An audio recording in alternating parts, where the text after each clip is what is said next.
Assalamualaikum warahmatullahi wabarakatuh. Hai anak-anak, bagaimana kabar kalian hari ini? Semoga kalian semua dalam keadaan sehat walafiat, tak kurang suatu apapun. Anak-anak, kemarin kalian sudah belajar tentang perkembangbiakan tumbuhan. Kali ini kalian akan belajar tentang perkembangbiakan hewan. Perhatikan baik-baik ya.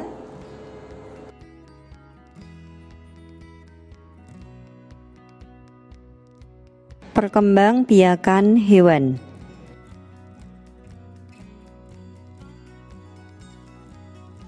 Perkembangbiakan hewan dibagi menjadi dua, yaitu perkembangbiakan secara generatif atau kawin dan perkembangbiakan secara vegetatif atau tidak kawin.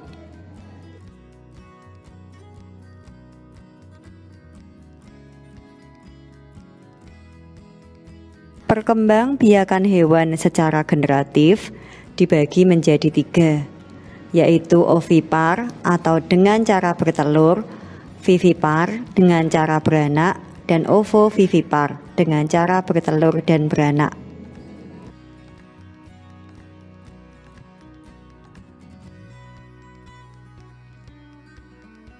Pada perkembangbiakan ovipar, setelah terjadi pembuahan, embrio akan mulai tumbuh dan berkembang di dalam cangkang.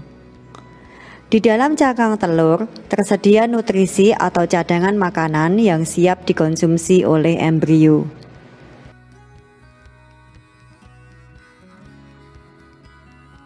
Contoh hewan ovipar yaitu unggas, contohnya ayam, bebek, dan burung. Reptil, contohnya kura-kura dan cicak. Dan yang ketiga adalah jenis ikan.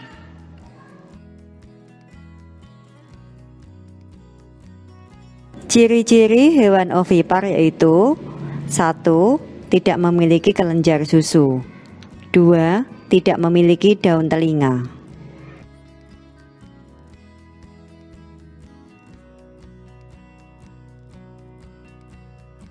Perkembangbiakan vivipar adalah perkembangbiakan secara melahirkan atau beranak.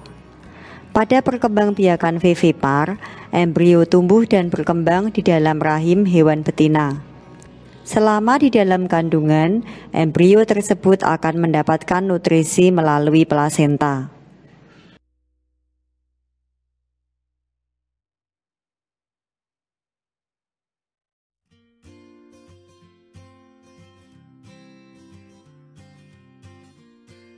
Contoh hewan vivipar yaitu kucing, anjing, sapi, dan paus.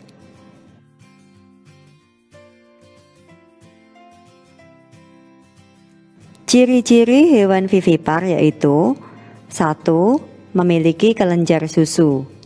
2. Memiliki daun telinga. 3. Tubuh dilindungi oleh rambut.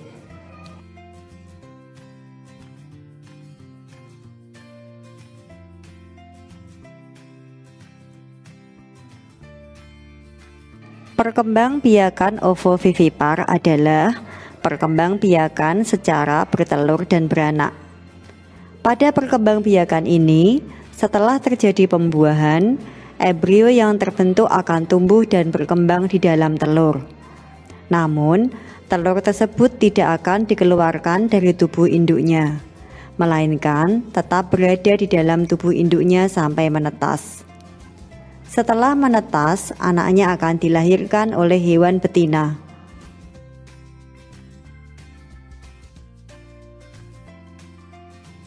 Contoh hewan ovovivipar adalah platypus, kuda laut, dan ikan hiu.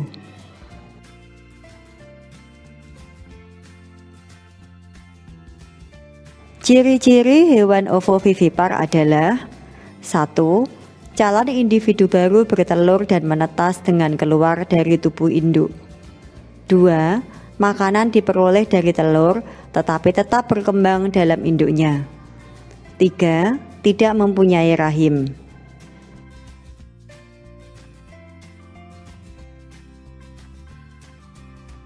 Perkembangbiakan vegetatif pada hewan dibagi menjadi 3, yaitu tunas, fragmentasi, dan membelah diri.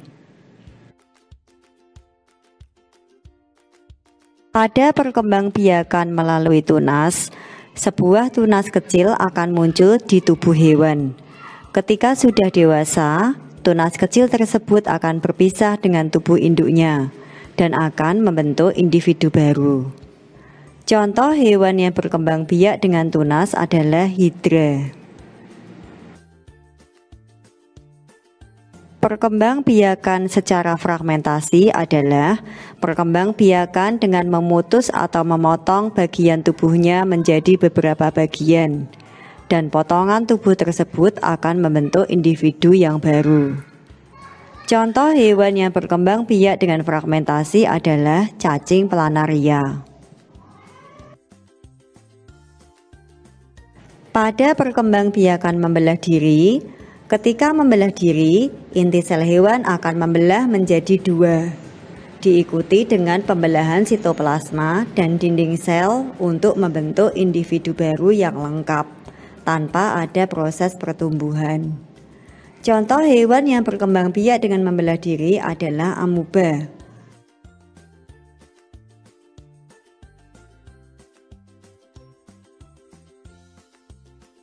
Anak-anak, tadi kita sudah belajar tentang cara perkembangbiakan hewan. Sekarang kita akan belajar tentang cara melindungi hewan-hewan langka dan tumbuhan langka di Indonesia. Yang pertama adalah secara in situ, yaitu melestarikan hewan dan tumbuhan langka di habitat aslinya. Contohnya, membuat taman nasional, membuat cagar alam, membuat suaka marga satwa, dan membuat hutan lindung. Cara yang kedua secara ex situ, yaitu melestarikan hewan langka dan tumbuhan langka di luar habitat aslinya. Contohnya, membuat kebun binatang, membuat kebun raya, membuat kebun plasma nutfah, membuat tempat penangkaran hewan langka, dan membuat tempat budidaya tumbuhan langka. Cara yang lain yaitu pemerintah membuat undang-undang yang melarang perburuan liar dan penebangan liar.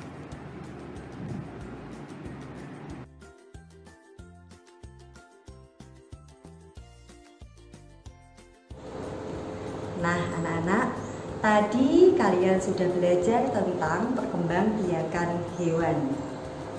Sekian penjelasan dari Ibu, semoga bermanfaat. Wassalamualaikum warahmatullahi wabarakatuh.